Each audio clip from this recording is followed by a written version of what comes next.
ముఖ్యంగా యువతకి అనకాపల్లికి సంబంధించి కూటమి తరపున మీకు చేసే మేనిఫెస్టోలో మా ప్రామిస్లు యువతకి స్కిల్ డెవలప్మెంట్ సెంటర్ రావాలి. ఇక్కడ మీరు ఊహించుకోండి, పవన్ కళ్యాణ్ అనే వ్యక్తికి ఇదే వైజాగ్లో ఇదే ఉత్తరాంధ్రలో ఒక యాక్టింగ్ స్కిల్ నేర్పిస్తే, ఉత్తరాంధ్ర మనకి సత్యానంద్ అనే ఒక గురువు గారి దగ్గర ఒక యాక్టింగ్ నేర్పిస్తే, అతనికి ఒక స్కిల్ గనక డెవలప్ చేస్తే అతను ఈ రోజున మీరు గుండెల్లో పెట్టుకునే నటుడయ్యాడు. అతను మీకు అండగా నిలబడే ఒక ప్రజానాయకుడయ్యాడు.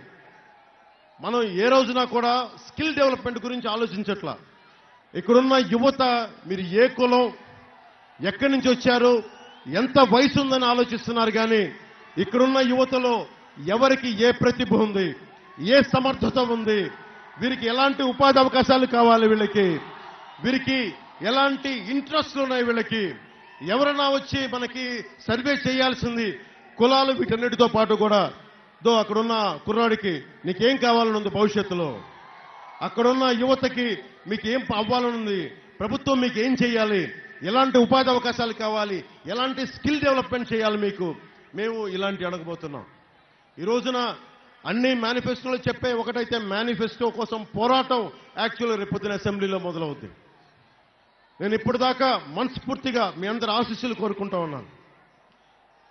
మా జనసేన 21 మంది సభ్యుల్ని, తెలుగుదేశం శాసనసభ్యులందరినీ, భారతీయ జనతా పార్టీ పార్లమెంట్ శాసనసభ్యులందరినీ మిమ్మల్ని గుండెలో పెట్టుకుని గెలిపించండి.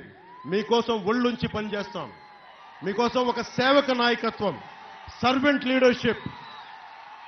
లీడర్షిప్ ఇస్తాం మీకు. దానికి ముందుండి నేను నడిపిస్తాను. అలాగే ముఖ్యంగా SEZలో ఒక్క అనకాపల్లి నియోజకవర్గం తీసుకుంటేనే 7,000 మంది డిగ్రీ హోల్డర్స్, ఇంజనీరింగ్ చేసిన వాళ్ళు ఉన్నారని చెప్పి ఒక అంచనా. దాంట్లో కేవలం 1,300 మంది మాత్రమే ఉపాధి అవకాశం లభించింది. ఇంత SEZలు ఉన్నాయి, ఇక్కడ సరైన అవకాశాలు లేవు. జనసేన, తెలుగుదేశం, భారతీయ జనతా పార్టీ ప్రభుత్వం కూటమి రాగానే SEZలో ఇక్కడున్న యువతకి ఉపాధి అవకాశాలు కల్పించేలాగా మేము పోరాటం చేస్తాం. మీకు స్కిల్ లేకపోతే, SEZలకు సంబంధించిన స్కిల్ లేకపోతే ఆ స్కిల్ శిక్షణ ఇచ్చి మరి మీకు ఉపాధి అవకాశాలు కల్పించేలాగా మేము కృషి చేస్తాం, పాటుపడతాం. నేను మాటిస్తే ప్రాణం తెగ్గోసుకుంటాను తప్ప, పీక తెగ్గోసుకుంటాను తప్ప నేను మాట వెనక్కి తీసుకోను. ముఖ్యంగా అనకాపల్లి రైతాంగానికి శారదా నది తీరం ఉండి ఇక్కడ ముఖ్యంగా 2 మండలాల్లో నీరు రావట్లేదు. దానికి సంబంధించి ఇక్కడ ఏవైతే మన కాలువలు ఉన్నాయి, కాలువల్లో కనీసం గ్రోయిల్ని అంటే అడ్డుకట్ట వేసి పొలాలకి పంపించే ఆ వ్యవస్థని సరిగ్గా మరమ్మతులు చేయట్లేదు. వచ్చిన సంవత్సరంలోనే మొదటి పంటకు వచ్చేలోపే అన్ని మినీ ప్రాజెక్టులకి, కాలువలకి అన్నిటికీ మరమ్మతులు చేసి రైతు కన్నీరుని తుడిపించే బాధ్యత కూటమి ప్రభుత్వం తీసుకుంటుంది. అలాగే ముఖ్యంగా బెల్లం రైతులకు సంబంధించి వేర్ హౌస్లు కానీ, మోడర్నైజేషన్ ఆఫ్ ఈ అగ్రి మార్కెట్స్ని కానీ మేము తీసుకుంటాం. అలాగే మన అనకాపల్లి బెల్లానికి ఈ రోజున ఒకప్పుడు తిరుమలకి వెళ్ళేది, తిరుపతి ప్రసాదాలకు వాడేవాళ్ళం. వైసీపీ ప్రభుత్వం రాగానే ఈ రోజున తిరుపతి కూడా పంపించడం మానేశారు. అక్కడ శ్రీవాణి ట్రస్ట్ మహిమ, లేదంటే వైసీపీ ప్రభుత్వం తాలూకు కాంట్రాక్ట్లో వీళ్ళకి సరైన లంచాలు ఇవ్వట్లేదనో ఈ రోజున మన అనకాపల్లి బెల్లాన్ని తిరుమల స్వామివారికి దూరం చేశారు. జనసేన ప్రభుత్వం, తెలుగుదేశం, భారతీయ జనతా పార్టీ ప్రభుత్వం కూటమి రాగానే మన అనకాపల్లి బెల్లాన్ని తిరిగి స్వామివారికి ప్రసాదానికి ఇచ్చేలా చర్యలు తీసుకుంటాం. అనకాపల్లి బెల్లానికి గ్లోబల్ ట్యాగ్ తీసుకొచ్చేలా కృషి చేస్తాం. ముఖ్యంగా ఈ కోడిగుడ్డు మంత్రి సహకార విద్యుత్ సంస్థల్ని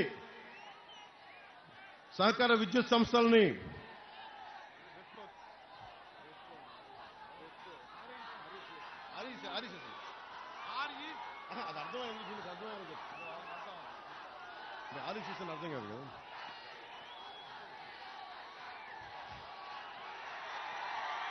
మనకి రూరల్ విద్యుత్ సంస్థల్ని, కోఆపరేటివ్ విద్యుత్ సంస్థల్ని మెయిన్ గ్రిడ్ ఏపీఈపీ డీసీఎల్కి అనుసంధానం చేసేసి ఈ రోజున మెర్జ్ చేశారు. వాళ్ళు దాంట్లో ఉద్యోగాలు ఇప్పిస్తారని మెర్జ్ చేయబోతున్న ఆ సంస్థలోకి మనకు స్థానిక కంట్రోల్లో ఉండే విద్యుత్ సంస్థల్ని ఈ ఆర్ఈసీఎస్కి దాంట్లో ఉద్యోగాలు ఇప్పిస్తామని చెప్పి కోడిగుడ్డు మంత్రి ఒక్కొక్క నిరుద్యోగి దగ్గర 5 లక్షల రూపాయలు చొప్పున లంచాలు తీసుకొని అది మెర్జ్ అయిపోతున్న దానికి కలిపేసిన దానికి లంచాలు తీసుకున్నారు. ఇది మేము చెప్తున్నాం. తిరిగి దీన్ని డీమర్జర్ చేయిస్తాం. సహకార విద్యుత్ సంస్థలను తిరిగి రివైవ్ చేస్తాం. సహకార విద్యుత్ సంస్థలను తిరిగి వాళ్ళకి డీమర్జ్ చేసేలాంటి బాధ్యత జనసేన, టీడీపీ, భారతీయ జనతా పార్టీ ప్రభుత్వం తీసుకుంటుంది. అలాగే మన ముఖ్యంగా నూకాలమ్మ, దేవీపురం గుడుల్ని క్షేత్రస్థాయిలో మనకి టూరిజం టూర్స్ లాగా, మనకి టూరిజం సర్క్యూట్ లాగా డెవలప్ చేస్తాం. అలాగే బొజ్జనకొండ మనకి హీనయాన, మహాయాన ఈ బుద్ధిస్ట్ సర్క్యూట్ అంతా కూడా అంతర్జాతీయంగా టూరిస్టులు వచ్చేలాగా నిజంగా మనకి ఈ సర్క్యూట్ని డెవలప్ చేస్తే మనకి చాలా ఉపాధి అవకాశాలు వస్తాయి. అలాగే మన శారద నదీ తీరం కింద కోడిగుడ్డు కదా అది పురుగు,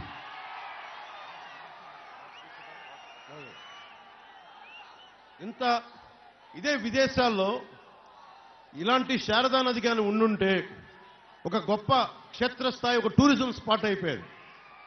టూరిజం వల్ల ఎంత ఉపాధి అవకాశాలు ఉంటాయో, ఎంతమంది ఇన్ఫార్మల్ సెక్టార్స్, తోపుడు బండ్ల దగ్గర నుంచి ఇంతమంది యువతకు ఉపాధి అవకాశాలు కానీ, హోటల్స్ కానీ, చిన్నపాటి సెంటర్స్ కానీ, మార్కెట్స్ కానీ ఎన్ని పెట్టుకోవచ్చు. అందుకని మన శారదా నది తీరాన్ని ఒక గొప్ప టూరిస్ట్ స్పాట్గా చేసి మనందరికీ కూడా కంటికి ఆహ్లాదంగా ఉండి సాయంత్రాలు వెళ్లేలాగా మనకు టూరిజం డెవలప్ అయ్యేలా, మీ అందరికి ఉపాధి అవకాశాలలాగా వచ్చేలాగా సంపూర్ణంగా మేము కృషి చేస్తాం.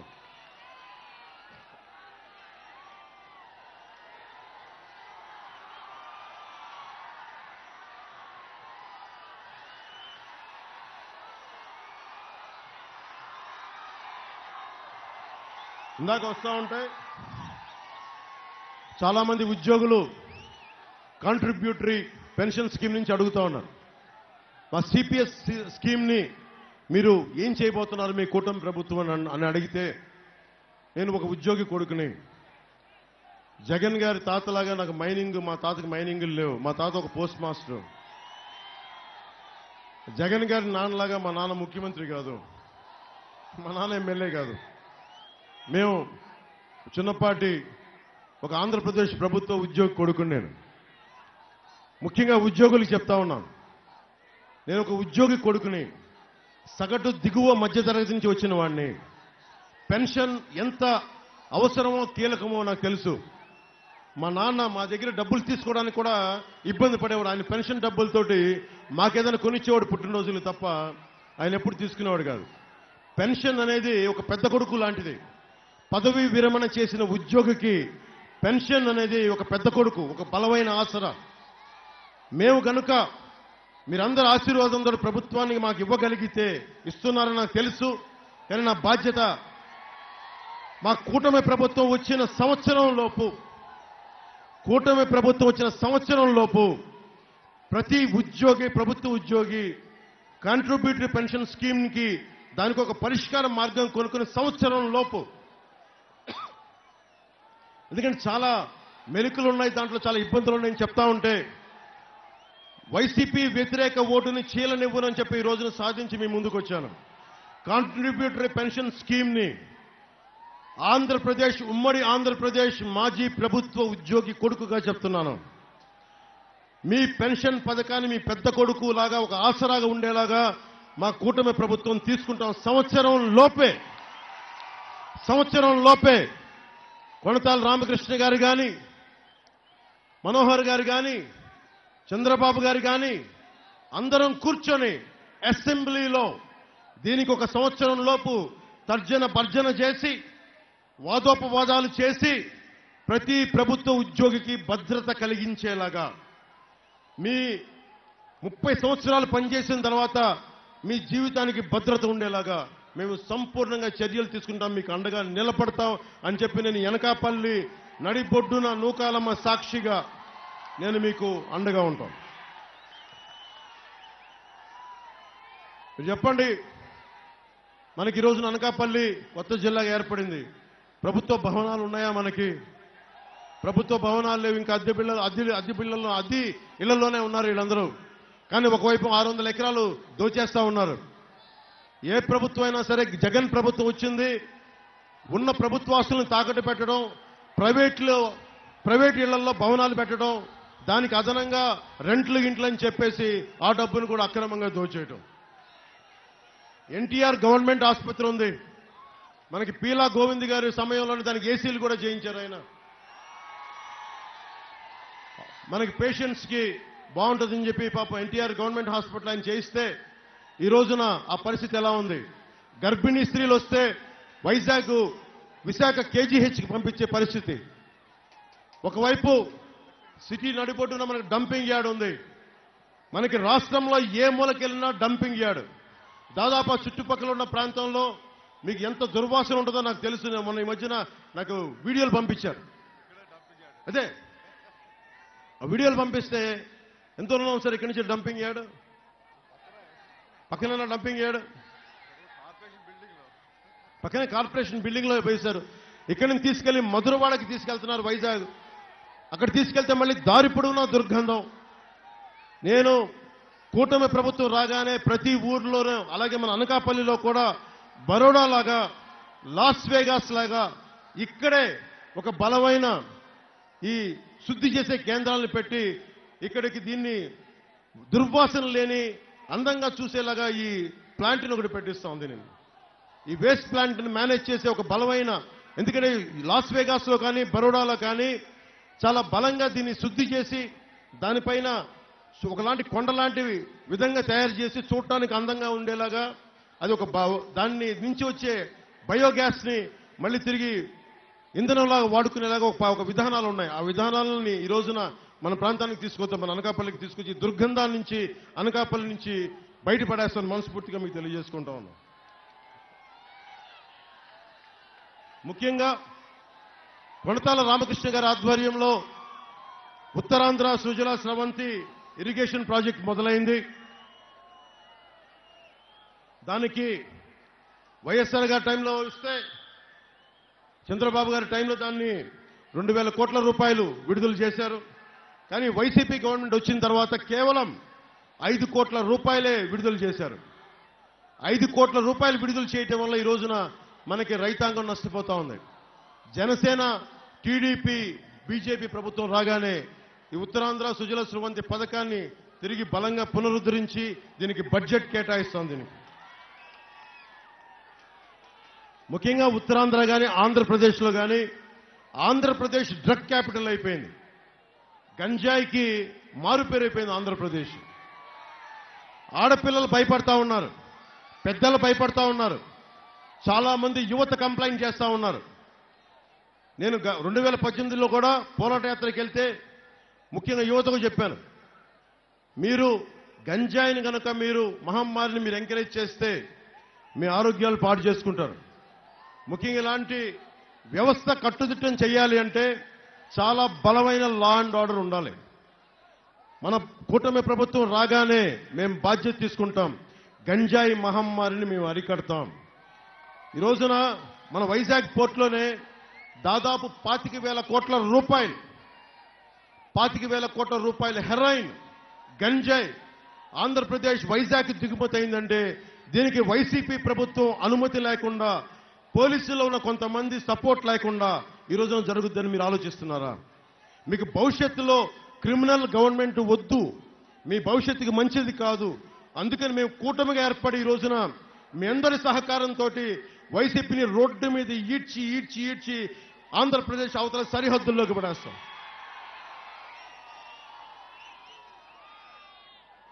మోదీ గారు 2047కి భారతదేశం ఇంధనం మీద, విదేశాల మీద డిపెండ్ అవ్వకుండా ఉండాలని చెప్పి ఇథనాల్ని మనకి ఇక్కడ మ్యానుఫ్యాక్చర్ చేసేలాగా మొదలుపెట్టారు. మనకింత చెరుకుండి దాని నుంచి వచ్చే ఎథనాల్కి సంబంధించి మన ముఖ్యంగా చెరుకు రైతాంగానికి సంబంధించి దీనికి డెవలప్ చేస్తే మటుకు ఇక్కడ చాలా బలమైన ఉపాధి అవకాశాలు ఉంటాయి. అలాగే విదేశ ద్రవ్యం మనకి వేస్ట్ అవ్వకుండా ఉంటుంది. మన బలంగా మన ఎక్స్పోర్ట్స్ పైకి వెళ్తాయి. 2047కి మోదీ గారి కోరిక కూడా ఇక్కడున్న యువతకి అందరికీ స్కిల్ డెవలప్మెంట్ ఉండాలి, మీకు రకరకాల ఉపాధి అవకాశాలు ఉండాలి. ఆ దిశగా మేమందరం కృషి చేస్తా ఉన్నాం.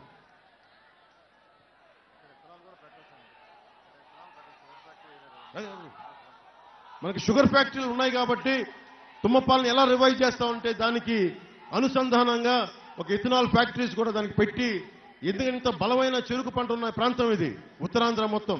సో ఇథనాల్ని ఇక్కడి నుంచి ఎక్స్పోర్ట్ చేసేలాగా, ఇక్కడి నుంచి తయారు చేసేలాగా ఆ బాధ్యత మనం తీసుకుందాం.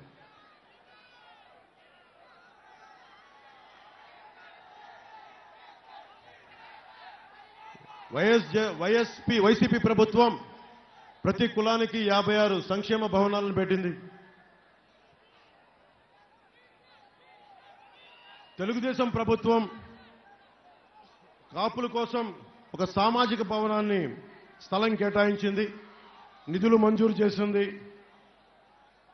ఒక కులానికి సంబంధించి తెలుగుదేశం ప్రభుత్వం వారి సామాజిక భవనానికి స్థలం కేటాయిస్తే వైసీపీ వచ్చి ఏం చేసిందంటే వాళ్ళ కార్యాలయం నిర్మించుకుంది.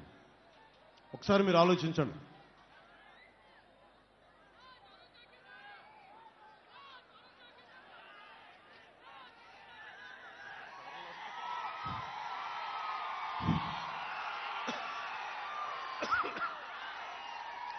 నాకు జ్వరమా అంటే మీరు ఇంత ప్రేమ ఇచ్చినప్పుడు నా జ్వరం పారిపోతుంది.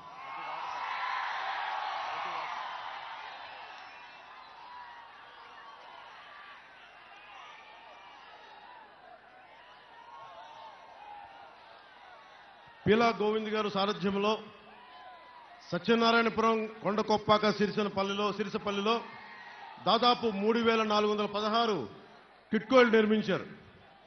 వాటిని 1200 ఇళ్లని వైసీపీ రాజకీయ ప్రయోజనాల కోసం విశాఖ వారికి కేటాయించారు.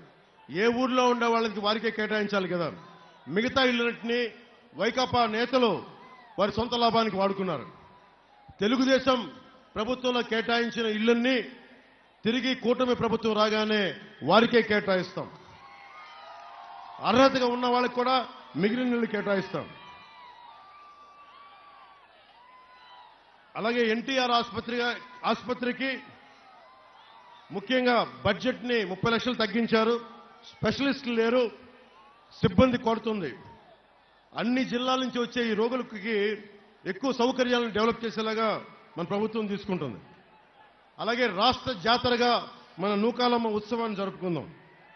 అలాగే 2 పూట్ల పట్టణ ప్రజలకి రోజుకి 2 గంటలు మించి ఈ రోజున మంచినీరు ఇవ్వడం లేదు.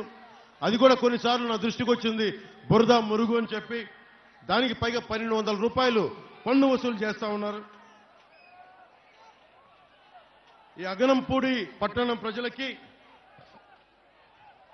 అగనంపూడి నుంచి పైపుల ద్వారా మన అనకాపల్లి పట్టణ ప్రజలకి నీరు అందివ్వడానికి 32 కోట్ల రూపాయలతో పైప్ పనులు చేపట్టారు. కానీ వైసీపీ ప్రభుత్వం పూర్తి చేయలేదు. వాటిని పూర్తి చేసి 2 పూట్ల స్వచ్ఛమైన నీళ్లు అందించేలాగా కూటమి ప్రభుత్వం తీసుకుంటుంది. అలాగే మన రహదారుల విస్తరణ, ఎన్నికల ముందు హడావిడిగా మనకి రోడ్లు విస్తరణ పనులు చేపట్టారు. భవనాలు, స్థలాలు కోల్పోయిన వారికి టీడీఆర్లు పూర్తి స్థాయిలో ఇవ్వలేదు. వారందరికీ టీడీఆర్లు అందించే బాధ్యత, వారికి కాలువలతో సహా రహదారి నిర్మిస్తాం. నూకాలమ్మ రహదారి విస్తరిస్తాం. కొణతాల రామకృష్ణ గారు మంత్రిగా ఉన్న సమయంలో ప్రధాన రహదారి నిర్మించారు. అదే సమయంలో నాయల వీధి విస్తరణ చేశారు. ఈ పీలా గోవింద్ గారు, సత్యనారాయణ గారి హయాంలో పెరుగు బజారు విస్తరించారు. భవిష్యత్తులో అన్ని రోడ్లని విస్తరించే స్థాయిలో చర్యలు తీసుకుంటాం.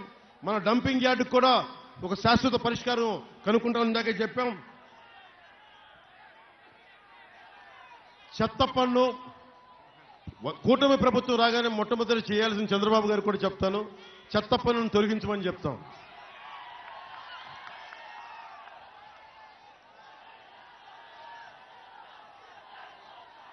కసింకోటలో పంట పొలాలకు వెళ్లేందుకు శారదా నదిపై నిర్మిస్తున్న మన వంతెన ఆగిపోయింది, మధ్యలో ఆగిపోయింది. వంతెన పూర్తి చేస్తే గానీ నేను ఎన్నికలకు రానని చెప్పిన ఈ కోడిగుడ్డు వైసీపీ మంత్రులు ఎవరొచ్చినా ముందు వంతెన నిర్మించమని చెప్పండి. ఎందుకంటే ఈయన అనకాపల్లి మన ఎంపీగా ఉన్నారు. రేపొద్దున కేంద్రం నిధులు మనకు అండగా ఉంటే రేపొద్దున మన అనకాపల్లి నియోజకవర్గంలో ఎలాంటి వంతెనలు కావాలన్నా కేంద్ర సహకారం కొన్ని ప్రత్యేకంగా అవసరం. అందుకని వారిని గెలిపిస్తే మటుకు మన వంతెనలకి చాలా త్వరగా మనం సాధించుకునే అవకాశం లభిస్తుంది. అలాగే రాగానే యువత కోసం పరిశ్రమలు ఏర్పాటు చేస్తాం. పేదలు సాగు చేసుకుంటున్న భూముల్ని ల్యాండ్ పూలింగ్ మీద సేకరించారు. వారికి చాలా మంది తిరిగి భూములు ఇవ్వలేదు. దాంతోపాటు వారు సాగు చేస్తున్న జీడి పంటలను తొలగించారు. దీంతో ఆదాయం పోయింది. ఆ జీడి పంట రైతులకి, భూములు కోల్పోయిన రైతాంగానికి కూటమి ప్రభుత్వం మనస్ఫూర్తిగా మీకు అండగా ఉంటుందని తెలియజేసుకుంటా ఉన్నాం.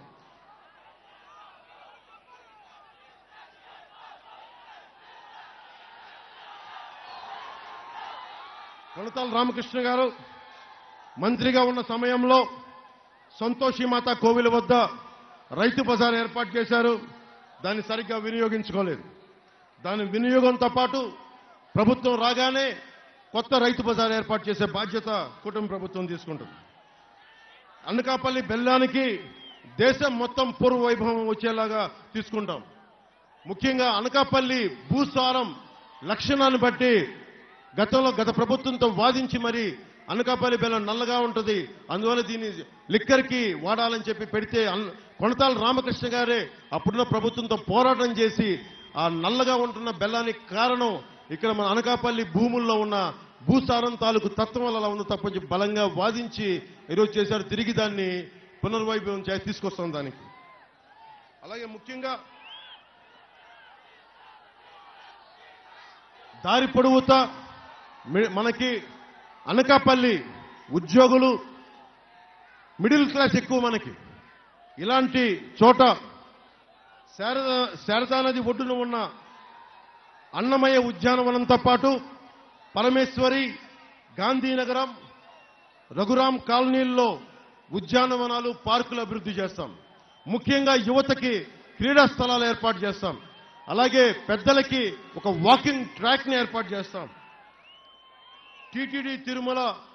టీటీడీ ఆధ్వర్యంలో, తిరుమల తిరుపతి దేవస్థానం ఆధ్వర్యంలో కళ్యాణ మండపం ఏర్పాటు చేస్తాం. పెన్షన్లు, రేషన్ కార్డుల్ని తిరిగి రకరకాల కారణాలతో రద్దు చేశారు, వాటిని పునరుద్ధరిస్తాం. అర్హత ఉన్న వాళ్ళందరికీ వాళ్ళు తీసేశారు, తిరిగి వాళ్ళ అర్హతలను చూసి అందరికీ పునరుద్ధరిస్తాం. చిన్న సన్నకారు రైతులకు చెందిన చెర్లోపల్లి ఖండంలోని 2 లేఅవుట్లు పూర్తి చేసి రైతులకు ఇవ్వాల్సిన ప్లాట్లు అప్పగిస్తాం. ప్రభుత్వ కార్యాలయాలను ఏర్పాటు చేస్తాం. ఈ రోజున అద్దెళ్లలో కాదు, జీవీఎంసీ, ఆర్ఎండ్బి, కోర్ట్, సబ్ రిజిస్ట్రార్, వ్యవసాయ శాఖ, జలవనరుల శాఖ వంటి అన్నిటికీ కూడా ప్రభుత్వ శాఖలకి సొంత కార్యాలయాలు కూటమి ప్రభుత్వం రాగానే ఏర్పాటు చేస్తాం. అలాగే అనకాపల్లి పట్టణంలో ముఖ్యంగా పూడిమడక, చోడవరం రహదారులు గుంతలతో నిండిపోయింది.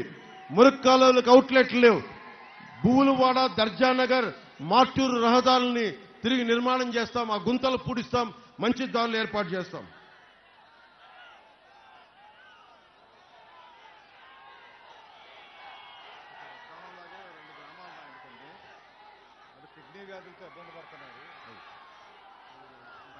ఈ రోజున ప్రభుత్వం అడ్డదిడ్డంగా క్వారీలకి, మైనింగ్లకి పర్మిషన్ ఇచ్చింది. విపరీత కాలుష్యం వల్ల ఎక్కడో ఉద్దానంలో ఉండాల్సిన అక్కడ కిడ్నీ వ్యాధులు ఈ రోజున మన ఊళ్ళలో కూడా పడతా ఉన్నారు. అలాంటి అక్రమ మైనింగ్లన్నీ, క్వారీలన్నీ ప్రజలకు ఇబ్బంది లేకుండా మొత్తం దాన్ని సరైన చర్యలు తీసుకొని మైనింగ్ శాఖ ఆధ్వర్యంలో అక్రమ మైనింగ్లన్నీ ఆప్ చేయించే బాధ్యత మా కూటమి ప్రభుత్వం తీసుకుంటుంది. ఎందుకంటే అన్నిటికంటే కూడా ఆరోగ్యాలతో ఉండటం సగటు మనకి రాజ్యాంగం ఇచ్చి కల్పించిన హక్కు.